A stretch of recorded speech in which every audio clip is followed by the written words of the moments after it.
Welcome to પ્રાપ્તિસ kitchen. તમે તડકા દાળ તો બનાવી જ હશે। આજે આપણે મેથી તડકા દાળ બનાવીશું। તો તેના માટે એક મિક્સિંગ બોલમાં આપણે 3/4 કપ જેટલી તુવેર દાળ લેવાની છે, એટલે કે પોણો કપ જેટલી મેં તુવેર દાળ લીધી છે। તમે તુવેર દાળની ક્વોન્ટિટીને વધારી ઘટાડી શકો છો। ત્યારબાદ આપણે તેમાં 2 ચમચી જેટલી મગની પીળી દાળ, જેને મગની ફોતરા વગરની દાળ પણ કહેવામાં આવે છે, તે લેવાની છે એટલી જ ક્વોન્ટિટીમાં, એટલે કે 2 ચમચી જેટલી મગ ચણાની દાળ લેવાની છે સાથે જ। અને હવે આ દાળને આપણે 3 થી 4 વાર એકદમ સારી રીતે વોશ કરી લઈશું। દાળ એકવાર સારી રીતે વોશ થઈ જાય ત્યારબાદ દાળ ડૂબે એટલું પાણી બોલમાં ભરીને 30 મિનિટ માટે દાળને પલળવા માટે સાઈડ પર રાખી દઈએ। 30 મિનિટ બાદ આપણે એક કુકરમાં આ બધી દાળને લઈ લેવાની છે, પણ દાળને એડ કરતાં પહેલાં દાળનું જે પલાળેલું પાણી છે તે અલગ કરી દેવાનું છે।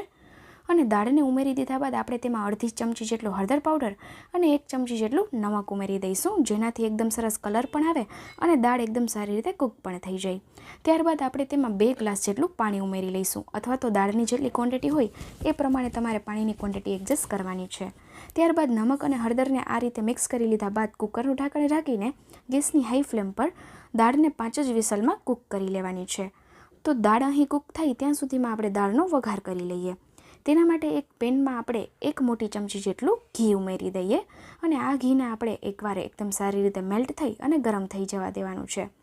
ત્યારબાદ તેમાં 1 ચમચી જેટલું જીરુંનો વઘાર કરી લેવાનો અને સાથે જ તેમાં તીખાસ માટે 1 તીખું લીલું મરચું ઝીણું ચોપ કરીને અને સાથે જ અહીં ઝીણા ઝીણા ચોપ કરેલા લસણ અને આદુના ટુકડા છે તેને એડ કરી દઈએ। અહીં મેં 10 થી 12 જેટલી લસણની કળી અને અડધા ઇંચ જેટલા આદુના ટુકડા કરી લીધા હતા ઝીણા ઝીણા, તેને પણ મરચાંની સાથે એડ કરીને ઘીમાં સોતે કરી દેવાના છે, જેનાથી ફ્લેવર છે તે ઇન્હાન્સ થાય અને સાથે જ તેનો કાચો ટેસ્ટ છે તે દાળમાં ના આવે। તો અહીં 1 મિનિટ જેવું સોતે કરી લીધા બાદ આપણે તેમાં કાંદા ઉમેરીશું। તો અહીં 3 નંગ કાંદાને મેં ઝીણા ચોપ કરી લીધા હતા, તેને ઉમેરી દીધા। હવે આ કાંદાને આદુ લસણ મરચાંની સાથે મિક્સ કરીને 1 થી 2 મિનિટ જેવું થોડું સોફ્ટ થવા દઈએ। તો તેના માટે ગેસની લો ટુ મીડિયમ ફ્લેમ પર એકદમ સારી રીતે બધું ઘીમાં સોતે કરી લેવાનું છે। તો અહીં એકવાર કાંદા છે તે આ રીતે સોફ્ટ થઈ જાય, જોઈ શકો છો થોડા આમથા સોફ્ટ થયા છે, ત્યારબાદ આપણે તેમાં 1 ચમચી જેટલો મરચાં પાવડર અને 1 થી 1.5 ચમચી જેટલો ધાણા જીરા પાવડર ઉમેરી અને બધું બરાબર મિક્સ કરી લેવાનું છે। હું જનરલી મેથી તડકા દાળ આ રીતે બનાવું છું અને તડકા દાળ તો મારી ફેવરિટ છે, એટલે હું અવારનવાર જ્યારે મેથીની સિઝન હોય ત્યારે આ મેથી તડકા દાળ બનાવું છું। તમે કઈ રીતે તડકા દાળ બનાવો છો એ મને કમેન્ટ સેક્શનમાં જણાવજો, સાથે જ તમે ક્યારે આ દાળ ટ્રાય કરી છે કે નહીં તે પણ મને જણાવજો। બધા મસાલા મિક્સ થઈ ગયા બાદ આપણે 2 નંગ ટામેટાને બારીક ચોપ કરી લીધા છે, તેને પણ કાંદાની સાથે એડ કરી દઈએ અને હવે ટામેટાં એકદમ સારી રીતે સોફ્ટ થઈ જાય તેના માટે અડધી ચમચી જેટલું નમક ઉમેરી અને બધું બરાબર મિક્સ કરી દઈએ। આ સ્ટેજ પર ટામેટાની સાથે નમક ઉમેરવાથી ટામેટાં છે તે જલ્દીથી સોફ્ટ થઈ જશે અને થોડા મેશી થઈ જશે, એટલા માટે તો ગેસની મીડિયમ ફ્લેમ પર ટામેટાં એકદમ સારી રીતે સોફ્ટ થાય ત્યાં સુધી તેને સોતે કરી લેવાનું છે। તો જોઈ શકો છો ઘી છે તે છૂટું પડવા લાગ્યું છે। હવે આ સ્ટેજ પર આપણે તેમાં 1 કપ એટલે કે 1 મેથીનો બંચ મેં લીધો હતો, જેને મેં ચોપ કરી અને વોશ કરી લીધી છે, તેને ઉમેરી દેવાની છે મેથીને અને બધું બરાબર મિક્સ કરી લેવાનું છે। તો અહીં મેથી એકવાર મિક્સ થઈ જાય ત્યારબાદ આપણે તેમાં પાણી ઉમેરવાનું છે। તો તમારે દાળ કેટલી લિક્વિડી જોઈએ એ પ્રમાણે તમારે અહીં પાણી ઉમેરવાનું છે। મેં અત્યારે 1 વાટકા જેટલું પાણી ઉમેર્યું છે અને તેને ટામેટાં અને કાંદાની સાથે મિક્સ કરી લઈએ।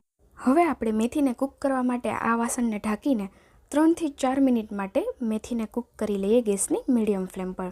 વચ્ચે વચ્ચે તમે હલાવી પણ શકો છો, જેથી કરી મેથી છે તે ચીપકે નહીં પેનમાં। તો અહીં 4 મિનિટ બાદ આપણે જે દાળ રેડી કરી છે કૂક કરીને તે બધી ઉમેરી દેવાની છે। અહીં આપણે દાળને બ્લેન્ડ નથી કરવાની, એ વાતનું ખાસ ધ્યાન રહે, ફક્ત કૂક કરીને ડાયરેક્ટ ઉમેરી દેવાની છે। તો જનરલી જ્યારે તમે રેસ્ટોરન્ટમાં કોઈ પણ દાળ ખાઓ તો તેમાં દાળના થોડા થોડા ટુકડા આવે છે, તો એ રીતે આપણે અહીં દાળ બનાવવાની છે, એટલા માટે આપણે બ્લેન્ડ નથી કરતા અને દાળને ઉમેરીને આ જે ગ્રેવી રેડી કરી છે મેથીની તેની સાથે એકદમ સારી રીતે મિક્સ કરી લેવાની છે। બિલીવ મી, આ દાળ એટલી ડિલિશિયસ બને છે ને કે હવે જ્યારે પણ મેથી જોશો તો તમને આ તડકા દાળ બનાવવાનું જ મન થશે, એટલી ટેસ્ટી અને પ્રોટીનથી ભરેલી આ દાળ ખૂબ જ સરસ બને છે ટેસ્ટમાં। ત્યારબાદ આપણે ફરી 1 વાટકા જેટલું પાણી છે તે ઉમેરી દેવાનું છે દાળની કન્સિસ્ટન્સીને બેલેન્સ કરવા માટે ને બધું બરાબર મિક્સ કરી લેવાનું છે। બધું બરાબર મિક્સ થઈ ગયા બાદ હવે આપણે ફરી આ પેનને ઢાંકીને 4 થી 5 મિનિટ માટે ગેસની મીડિયમ ફ્લેમ પર કૂક થવા દઈએ, જેથી કરી આપણી જે મેથીની ગ્રેવી રેડી કરી હતી તેનો બધો ફ્લેવર દાળમાં બેસી જાય. 4 મિનિટ બાદ આપણે તેમાં ગરમ મસાલો ઉમેરીશું ફ્લેવર માટે. તો પોણી ચમચી જેટલો ગરમ મસાલો છે, સાથે જ અહીં ઝીણા ચોપ કરેલા કોથમીરના પત્તા છે. બંને વસ્તુને ઉમેરીને બધું બરાબર મિક્સ કરી લેવાનું છે. તો અહીં આપણી મેથી દાળ તો રેડી છે, જેને તમે મેથી દાળ ફ્રાય પણ કહી શકો છો. આ રીતે પણ તેને સર્વ કરી શકો છો. પણ આપણે એક્સ્ટ્રા ફ્લેવર માટે અને એક્સ્ટ્રા સ્પાઇસીનેસ માટે તડકો ઉમેરવાનો છે. તો તેના માટે એક પેનમાં આપણે 2 ચમચી જેટલું ઘીને મેલ્ટ કરી લેવાનું છે. ઘી મેલ્ટ થઈ જાય ત્યારબાદ આપણે તેમાં અડધી ચમચી જેટલું જીરું ઉમેરી દઈશું. જીરું એડ થઈ જાય એટલે આપણે 1 સૂકા લાલ મરચાંનો વઘાર કરીશું. સાથે જ આપણે તેમાં 1/4 ટીસ્પૂન જેટલો લાલ મરચાં પાવડર પણ ઉમેરી દઈશું. સાથે જ આપણે અહીં 2 ચમચી જેટલા ઝીણા ચોપ કરેલા કોથમીરના પત્તા છે તેને પણ ઉમેરી દઈએ. અને આ વઘારને આપણે ગેસની લો ફ્લેમ પર જ રેડી કરવાનો છે. જો વધારે પડતું ઘી ગરમ થઈ જાય તો ગેસની ફ્લેમને ઓફ કરીને ત્યારબાદ આ બધા મસાલા ઉમેરવા. હવે અહીં આપણે તડકો રેડી કરી લીધો અને તેને આ બનાવેલી આપણી દાળમાં ઉપર આ રીતે સ્પ્રેડ કરી દઈએ. અને જે સ્મેલ આવે છે, કાન્ટ વેઇટ ટુ ઈટ. એટલી સરસ સ્મેલ આવે છે ને કે ફટાફટ એવું થાય આપણને કે ખાઈ લઈએ. એટલી સરસ ડિલિશિયસ અને હેલ્ધી એવી આ દાળ બનીને રેડી થઈ છે. તો ફટાફટ આપણે આ દાળને સર્વ કરી લઈએ. તડકો ઉમેરી દીધા બાદ આપણે એકવાર આ રીતે બધું બરાબર મિક્સ કરી લેવાનું છે. તો લો, આજની હેલ્ધી એવી દાળ રેડી છે, જે છે મેથી તડકા દાળ, જે મારી તો ફેવરિટ છે. તમે ચોક્કસથી ટ્રાય કરજો અને કમેન્ટ સેક્શનમાં જણાવજો કે તમને આ મેથી તડકા દાળની રેસિપી કેવી લાગી. સાથે જ અત્યારે હું આ દાળને ભાતની સાથે સર્વ કરું છું. તો અહીં મેં પ્લેટમાં રાઈસને રેડી કરી લીધા છે અને હવે તેની ઉપર આપણે આ દાળ છે તેને પોર કરી લઈશું આ રીતે. તો લો, અહીં આજની મારી ડિશ તો રેડી છે, જે છે મેથી તડકા દાળ.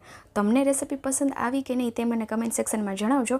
સાથે જ તમારા નામની સાથે તમે કયા સિટીમાંથી મારો વિડીયો જોવો છો તે મને ચોક્કસથી જણાવજો. તો આજની રેસિપી આપણી રેડી છે. આવી બીજી અનોખી હેલ્ધી અને સિઝનલ રેસિપીની સાથે આપણે પ્રાપ્તિસ કિચન પર ફરી મળીશું. બાય. Thanks for watching.